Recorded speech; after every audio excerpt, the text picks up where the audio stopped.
फलभक्षेण गर्वस्यात् गर्भेणोदर वृद्धिता स्वल्पभक्षं ततो शक्तिर गृह कार्यम कथम भवे।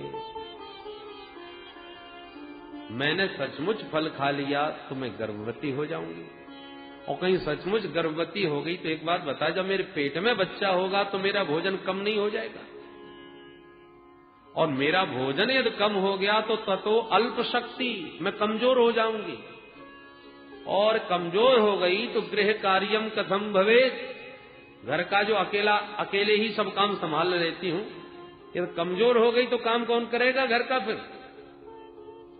पड़ोसन बोली ये कोई बहुत बड़ी समस्या नहीं, अरे अपनी ननद को बुला लेना, जब अपनी ननद बुआ बन जाती हैं तो उनको बढ़ावा तो देना ही पड़ता है, इससे अच्छा ये है कि 4 महीना पहले से बुला के घर का खूब काम करवाओ, और काम कराने के बदले में जितना बने सो बधाई के नाम पर दे के विदा करो। धुंधली बोली बहन तू नहीं जानती, मेरी ननद महाचोटी है, 4 महीने में तो मेरा घर ही साफ कर जाएगी पूरा। ननंदा संहरे सदा, उससे तो अच्छा है कोई नौकर रख लूंगी, उसी से काम करवा लूंगी। ठीक है बहन, जो अच्छा लगे सो कर, पर जल्दी से फल को तो खा।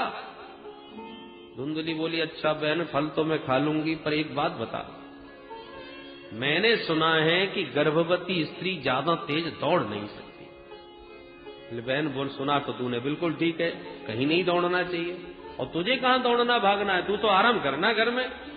धुंधली बोली घर में तो आराम करूंगी, पर अचानक कहीं भूकंप आ गया तब, या घर में ही आग लग गई तब, देख बहन कब भागना पड़े कोई भरोसा नहीं, और कुछ भी दुर्घटना भई तो सब तो भाग के अलग खड़े होंगे, मरना तो मेरा होगा, मैं कैसे भगूंगी। दैवात घाटी ब्रजेत ग्रामे पलायेत गर्भिणी कथम। पड़ोसिन बोली हे भगवान तू क्या उठपटांग बातें सोच रही है, ये सब सोचना बंद कर, चुपचाप भगवान का नाम लेके फल खा ले। अच्छा बहन तू कहती है तो अब मैं खा ही लेती हूं, पर एक बात और बता। क्या? बोले मैंने ऐसा सुना है कि सुखदेव जी महाराज मां के पेट में 12 साल तक रहे थे, सच बात है? बोले हाँ बहन सुना तो मैंने भी ऐसा ही है। धुंधली बोली हे भगवान कहीं मेरा बेटा 2-4 साल भी रह गया तो तदा में मरणम भवेत, मैं तो बिना मौत के ही मर लूंगी। सुखवन निवसेत गर्भस तम कुक्षे कथमुस्त्रजित। देख बहन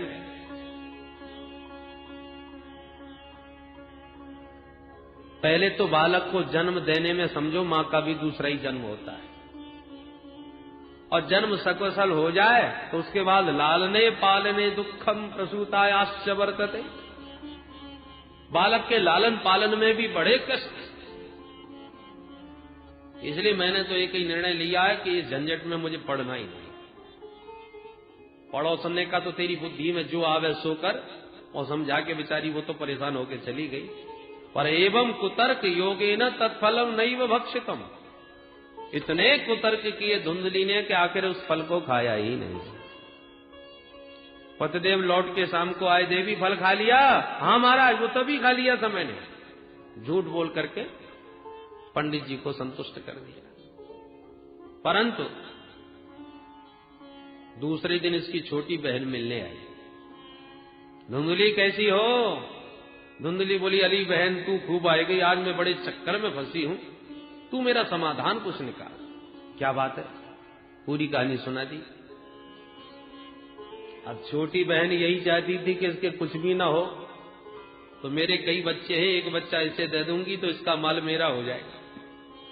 तो उसने और माथा खराब कर दिया। ए बहन बातों में मत आना, ये बाबा बैरा की दुनिया को पागल बनाते फिरते, फल खाने से भी कहीं बेटे होते, सब बकवास। और यदि तुझे थोड़ी भी सच्चाई मालूम पड़ती हो तो इस फल का तू प्रयोग अपनी गाय के ऊपर क्यों नहीं करती? पहले बरसों से बंद ये गैया तेरे घर में, उस गाय को फल खिला, देखे क्या होता है। और तुम अपनी चिंता मत कर, मैं इस समय गर्भवती हूं, अब की बार जो मेरा बच्चा होगा वो तेरा, तुझे ही दे दूंगी। रही बात पतिदेव की, सो थोड़ा पैसा दे देना, मैं उनका मुंह बंद कर दूंगी, किसी को कानों कान पर भनक नहीं पड़ेगी, तुझे कोई कष्ट नहीं होगा, बेटा का बेटा मिल जाएगा। अरे मुझ में तुम में कोई अंतर है क्या बहन? छोटी बहन की बातों पर प्रसन्न हो गई धुंधली। बहन बहन हो तो तेरी जैसी, तूने मेरी सारी समस्या 1 मिनट में दूर कर दी। अपना बेटा जरूर दे देना। हाँ बहन, पक्की रही बात। और उसने बहन की बातों में आके गैया को चुपचाप फल खिला दिया और पतिदेव को विश्वास दिलाती रही, महाराज मुझे बहुत फायदा हो रहा है। पंडित जी बड़े भोले भाले प्रसन्न हो रहे हैं। कालांतर में छोटी बहन के बेटा हुआ। उसने रात में आके धुंधली को सौंप दिया। धुंधली ने वो बच्चा गोद में लेके अपने पतिदेव को दिखा दिया, महाराज मुझे देखो बेटा हुआ है। भोले भाले पंडित जी खुशी में नाचने लगे। और उसके ठीक 3 महीने बाद जिस गाय को फल दिया था उस गाय के भी बेटा हो गया। सर्वांग सुंदरम दिव्यम निर्मलम कनक प्रभम। परम सुंदर कनक कांति उस बालक की। गांव वालों को पता चला तो देखने वालों की भीड़ लग गई। पंडित जी बधाई हो, भगवान देते हैं तो छप्पड़ भर के देते हैं। कहां तो एक बेटा नहीं था घर में, अब देखो गैया ने भी बेटा दे दिया, 2 बेटे हो गए।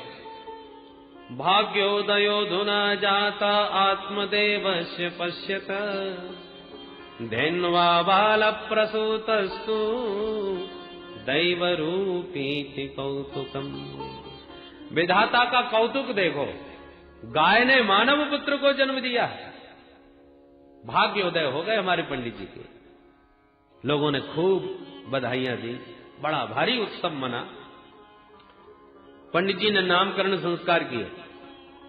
गाय के पुत्र के कान गाय जैसे हैं, इसलिए इसका नाम गोकर्ण रखता हूं। और अपने बेटे का बढ़िया सा नाम सोच रहे थे कि धुंधली खड़ी हो गई, सुनो जी कष्ट मैंने भोगे 9 महीने, तो नाम भी मैं ही रखूंगी। ठीक है बताओ क्या नाम रखना है? बोले मेरा नाम धुंधली, तो मेरे बेटे का नाम धुंधकारी होना चाहिए। ठीक है देवी, जैसी आपकी इच्छा। धीरे धीरे दोनों बालक बड़े हुए तो ख्याति तो दोनों ने ही प्राप्त करी, पर एक विख्यात हुआ, दूसरा कुख्यात। कियत कालेन तौ जातौ तरुणौ तनयाविति गौकर्ण पंडितो ज्ञानी धुंधकारी महाखलः। बालक जो जो बड़े होते गए, गौकर्ण जी उतना ही महान प्रकांड विद्वान होते चले गए और धुंधकारी उतना ही दुष्ट दुराचारी क्रूर प्रकृति का होता चला गया। गौकर्ण पंडितो ज्ञानी। पंडित मतलब सत असत विवेचनी बुद्धि पंडा, सा अस्य संजाता स पंडित। सत और असत का जो ठीक विवेचन कर सके, ऐसी बुद्धि का जो मालिक है वो पंडित है। इसलिए तो भगवान ने अर्जुन को डांटा, पंडितों जैसी बात करता है। असोच्या नन्वसोचस्तुम प्रज्ञावादाश्च भाससे गतासून अगतासूश्च नानुको सोचंती पंडिता। पंडित ऐसा थोड़ी सोचते हैं जैसा तू सोच रहा है। सत असत का जैसे ठीक विवेक हो वो पंडित है। तो ऐसे महान पंडित श्री गौकर्ण जी महाराज हुए। और धुंधकारी तो चोरी करने लगा, दुराचार में प्रवृत्त हो गया, जुआरी बन गया। घर का जितना धन था एक एक करके सब ठिकाने लगा दिया, व्यभिचार में प्रवृत्त होकर। एक दिन तो घर के बर्तन तक उठा करके बाजार में बेच दिए। अब तो पंडित जी सिर पकड़ के रोने लगे। क्व गच्छामि क्व तिष्ठामि को मे दुःखं व्यपोहये प्राणास्त्यजामि दुःखेन आकष्टं मम संस्थितम्।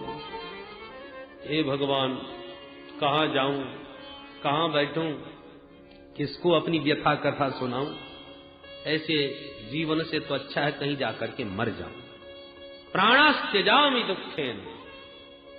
पुत्र के इन दुर्गुणों से दुखित हुए ब्राह्मण आज मरने की सोचने लगे। पहले भी मरने जा रहे थे क्योंकि बेटा नहीं है, आज फिर मरने जा रहे हैं कि बेटा क्यों है। यही विडंबना समाज। जब निकल पड़े अत्यंत दुखित होकर, तो गोकर्ण जी की दृष्टि पड़ गई। पिताजी की मनस्थिति को समझ करके हाथ पकड़ के एकांत में बैठाया और समझाने लगे। पिताजी, संसार में ये बताइए, आपको सुखी कौन दिखाई पड़ रहा है? ये संसार दुखालय है, सुख का केवल भ्रम है। पिताजी, अब हमारी आपकी तो बात छोड़ दीजिए, तीनों लोकों के अधिपति इंद्र से भी पूछिए तो वो भी परेशान है। चक्रवर्ती की गद्दी पर जो बैठा है वो भी परेशान है।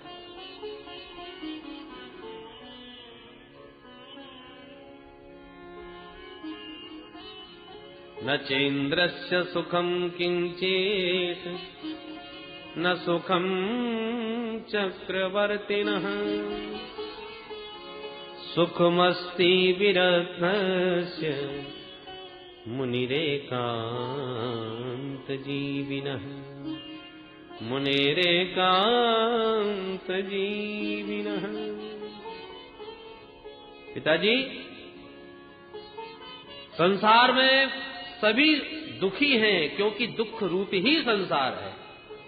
सुखी केवल एक ही है, जो सबसे विरक्त होकर एकांत में भगवत भजन में मस्त हो गया, जिसके मन में कोई कामना वासना शेष नहीं रह गई। संसार में केवल वही महापुरुष सुखी है।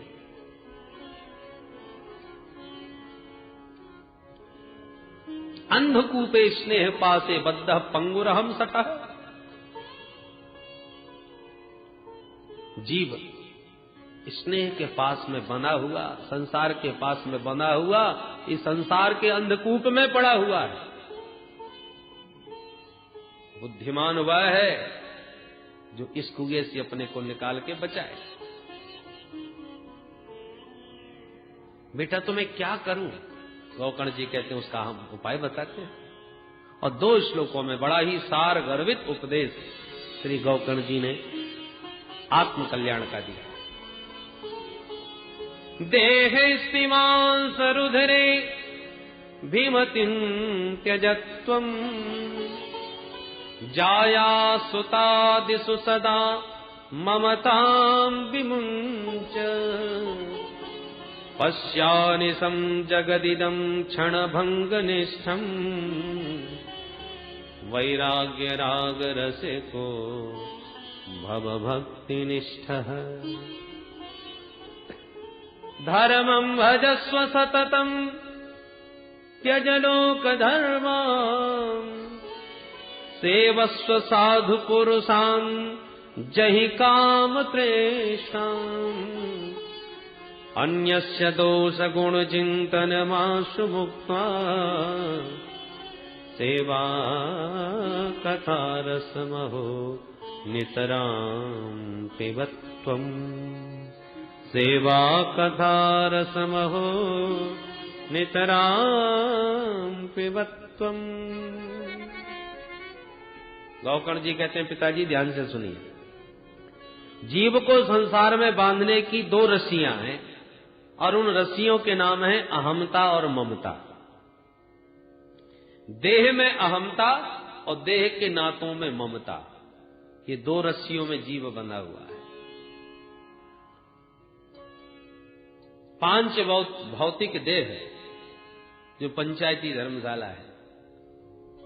अरे धर्मशाला में कमरा बुक कर लिया, आराम से रहो, जब तक काम करना है काम करो, जब तक रहना है तब तक रहो, और काम पूरा हो जाए तो धर्मशाला का कमरा मैनेजर के हाथ में चाबी सौंपो और जाओ अपने घर। यात्रियों के लिए ये तो कुछ समय के लिए मिला है रहने को। ऐसी जगत के प्रपंच में भ्रमण करते करते जब हमको रहने की जरूरत पड़ती है तो हमारे विधाता जी के पंचायती धर्मशाला हमको सौंप देते, भाई रहो इसमें। अब जैसा यात्री वैसी धर्मशाला वैसा कमरा।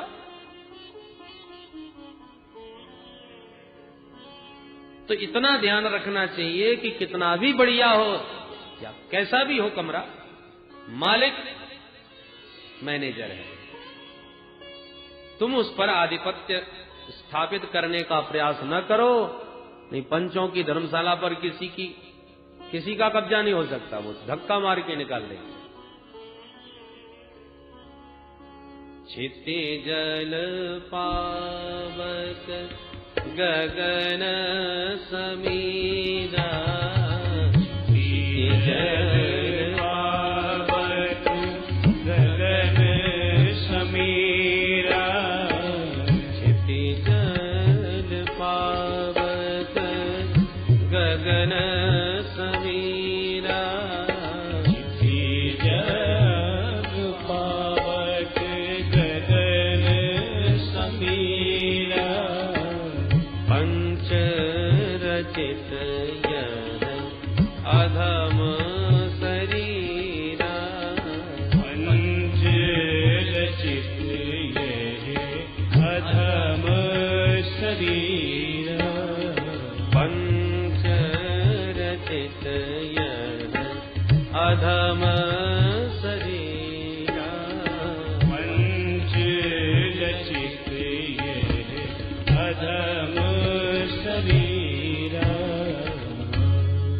बताइए, इन पंच तत्वों ने ये पंचायती धर्मशाला अपने अपने अंशदान करके बनाई। हम लोग प्रेम से रहे, पर हम लोग तो कब्जा ही कर बैठे। कोई एक बार रहने के बाद खाली करना ही नहीं चाहता। इसलिए पिताजी, देहिस्ति मांस रुधिरे अभिमतिम त्यज,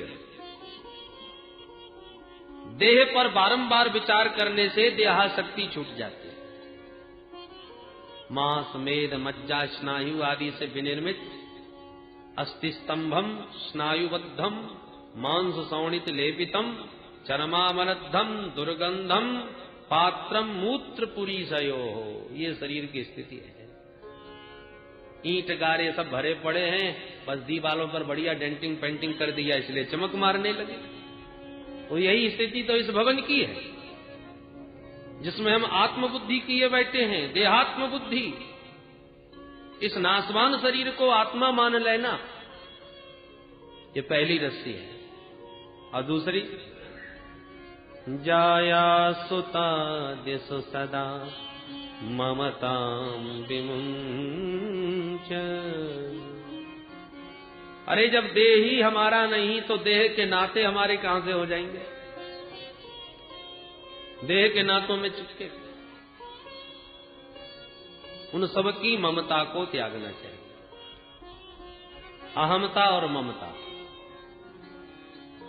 जहां रेल में रिजर्वेशन करवाया हमने और यात्रा की तिथि में जैसे ही हम अपने कोच में बैठे, अपनी बर्थ पर जाके कब्जा करके बैठ गए,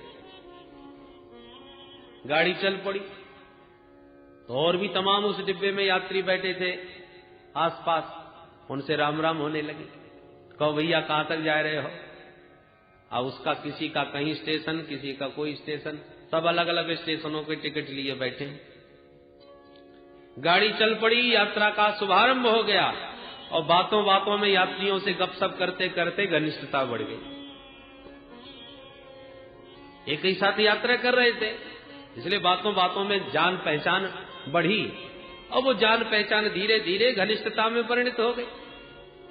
साहब देखिए, घर से बढ़िया लड्डू लाए हैं, आप भी पाइए। उसने भी कुछ आपको खिलाया, आपने उसको खिलाया। और प्रेम की चर्चा करते करते अचानक सामने वाले का स्टेशन आ गया। उसने बोरिया बिस्तर बांधे, अच्छा भैया चलते हैं, हमारा टिकट पूरा, हमको यहीं उतरना था। आपने भी हाथ जोड़े, राम राम करके विदा कर दिया। उसकी सीट खाली हुई तो वहां पर दूसरा यात्री आ गया, भैया यहां से हमारा रिजर्वेशन, आप विराजिए। अब जिसका जहां जितना यात्रा का टिकट हो, उतरते जा रहे हैं। नए नए यात्री आते जा रहे हैं, पुराने उतरते जा रहे हैं। उनमें कुछ बहुत अच्छे मिल जाते हैं सत्संगी, और जब बहुत अच्छे मिल जाते हैं तो यात्रा का पता ही नहीं चलता कि कब कितनी लंबी यात्रा बातों बातों में पूरी हो गई। और जब कोई खतरनाक मिल जाए तो महाराज छोटी सी यात्रा भी बहुत लंबी बन जाती है। हे भगवान, इस दुष्ट से कैसे पिंड छूटे। यात्री सब प्रकार के होते हैं भाई, कभी अच्छे यात्री मिलते हैं तो कभी विचित्र भी मिल जाते हैं, पर यात्रा तो करनी ही पड़ती है। ऐसी ये जीवन की यात्रा है। वाहन कई प्रकार के हैं, कभी रिक्शा से, कभी तांगे से, कभी बसों से, कभी कार से, कभी ट्रेन से, कभी प्लेन से, अनेक वाहन हैं। ऐसे हमारी जीवन की यात्रा में भी अनेक वाहन मिलते हैं। कभी कीड़े मकोड़े बने तो कभी कुकर सुकर मिले, तो कभी सुंदर मानव देह, कभी देवताओं का जरी, देव त्रिगण नयनिषु, अनेक प्रकार के इन वाहनों में हमने सफर किए। और हर वाहन में यात्रा करते समय यात्री मिले, सहयात्री।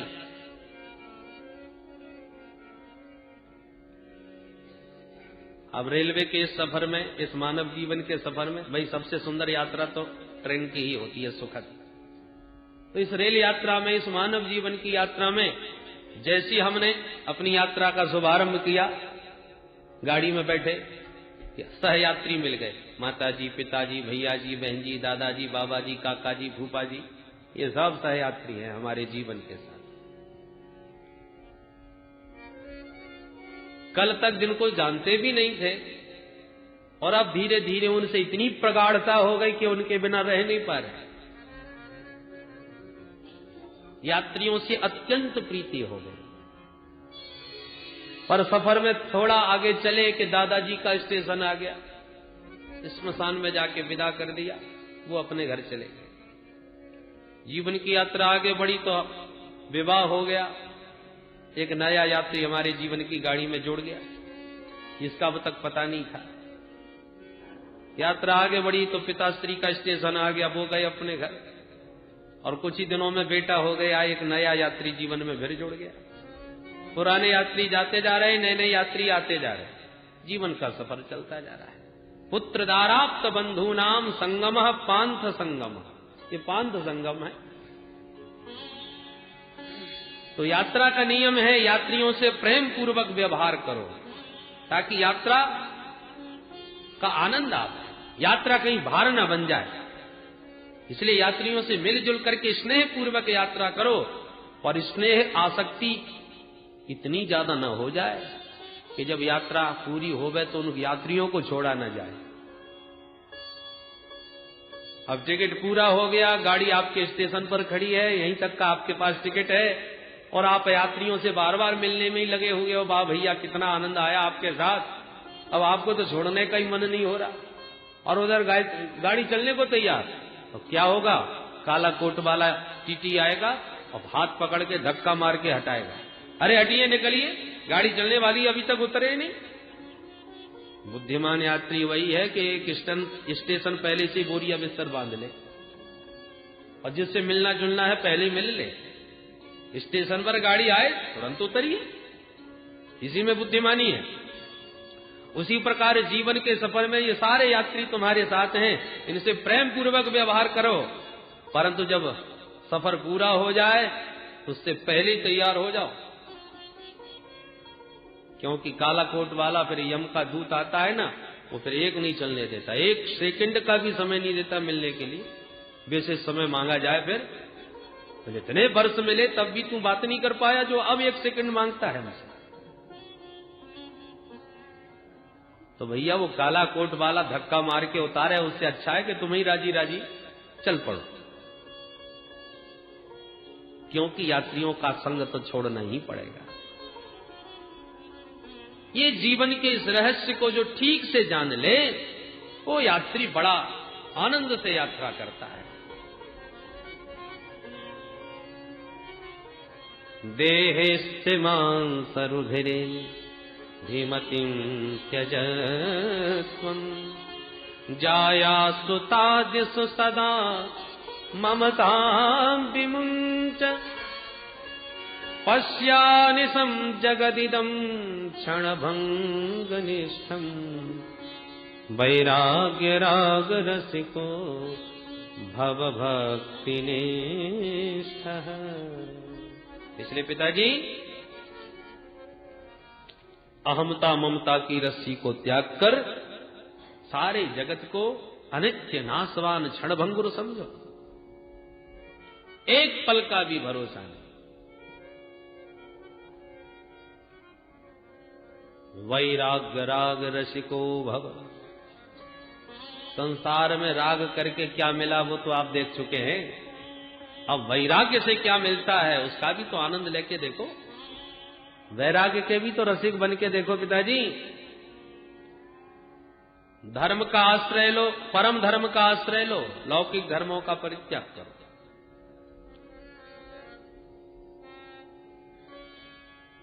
आप घर से निकले, चलो कथा सुने, हमें लक्ष्य बनाया, घड़ी देख करके समय पर निकल पड़े कथा सुनने को। अब रास्ते में कोई इष्ट मित्र मिल जाए तो जय श्री कृष्ण भी कर लेते हैं, राधे राधे भी कर ली, दो बातें भी कर ली। भैया बिटिया का विवाह हो गया कि नहीं, और हरिद्वार कब आए थे, कहां रुके हो, दो चार बात करियो, आगे फिर चल दी। व्यवहार निभाते हुए लक्ष्य की ओर बढ़ो। ऐसा भी नहीं कि भाई हम इस समय कथा में जा रहे हैं, राम राम करने की फुर्सत नहीं। अरे राम राम करने में कितना समय लगेगा भाई। परंतु राम राम करने में तो बुराई नहीं है, पर इतने घनिष्ठता में बातें भी मतलब उलझाओ, इतनी बातों में भी नहीं उलझ जाओ जो कि 2 घंटे बातों में ही निकल गए और कथा का समय पूरा हो गया। निकले तो थे कथा सुनने को और मार्ग में मित्र ऐसा मिल गया कि 2 घंटे उसी की गपशप में बीत गए, तो लक्ष्य भ्रष्ट हो गए। उसी प्रकार आए थे हरि भजन को होटल लगे कपाट, लक्ष्य क्या लेके आए थे और करने क्या लगे।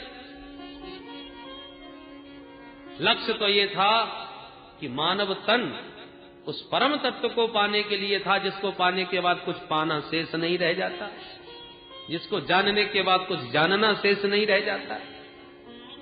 रही बात व्यवहार की, तो जीवन चलाने के लिए थोड़ी जीविका का भी आश्रय ले लिया, कुछ व्यापार भी किया या जो भी।